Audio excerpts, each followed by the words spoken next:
If you have checked your CPF account recently, you would have noticed that your CPF's interest for last year has been credited to your respective accounts by 1st Jan this year. The computation of CPF's interest is not as straightforward as I thought. Continue watching this video to find out how CPF's interests are being calculated and how you can use it to your advantage when planning for any CPF transactions. Remember to click the like and subscribe button if you find the content useful. Let's start with the information from CPF's website, which I will highlight the key points. CPF interest is computed monthly. It is then credited to your respective accounts by 1st Jan of the following year and compounded annually. Contributions including refunds received this month start earning interest next month. And withdrawals or deductions in this month will not earn interest from this month onwards. If you're confused by what it really means, watch on as I will explain step by step how CPF's interests are being calculated. Let's just look at an example on contributions to CPF using the ordinary account, as the calculation would be the same for SA and MA except at a higher interest rate of 4%.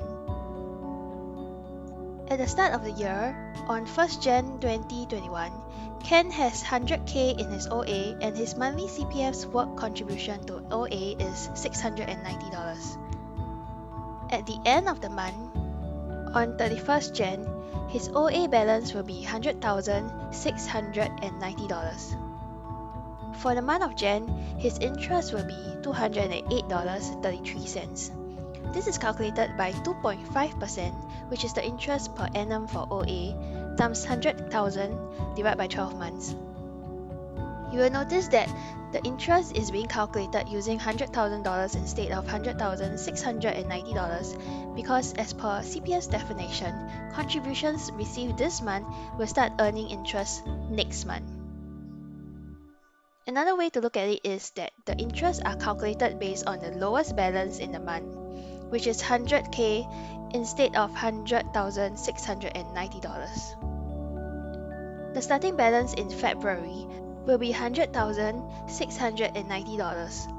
Note that the interest from Jan is not added because CPF interest is computed monthly but compounded annually.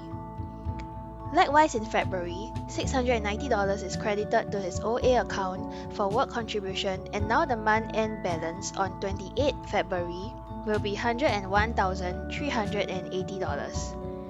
February interest will then be $209.77, calculated based on the lowest balance of $100,690 in the month. The same calculation repeats until the end of the year in December, where the interest computed from each month is being added up, which comes up to $2,594.88. This interest is then credited to OA account at the end of the year before 1st Jan of the following year. Hence, on 1st Jan the following year, the starting OA balance will be $110,874.88, taking into account the total interest of $2,594.88 from the prior year. For simplicity, I have not included the additional 1% interest for the first 60k in this example. We have seen how interest is computed in scenarios where funds are deposited to CPF accounts. Let's look at the reserve scenario where funds are withdrawn from CPF accounts. Using the same example, assume $500 was deducted from his OA account in June.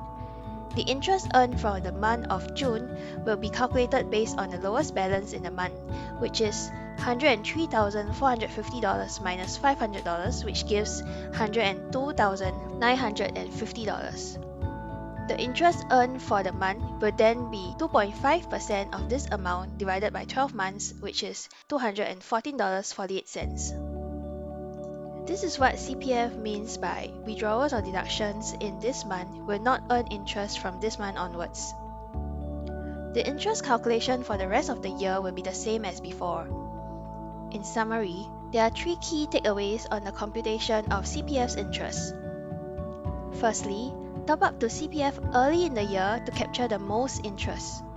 Secondly, if you are topping up funds to your CPF, You can do it nearer to the end of the month, since it is not going to earn you interest until the following month. Thirdly, if you are withdrawing from your CPF, you can withdraw it nearer to the start of the month, since the withdrawal will be taken into account in the current month. I hope you find this information useful. Remember to click the like and subscribe button to support my channel. You can also visit my website at www.investingtoolkits for more resources on CPF. Thanks for watching.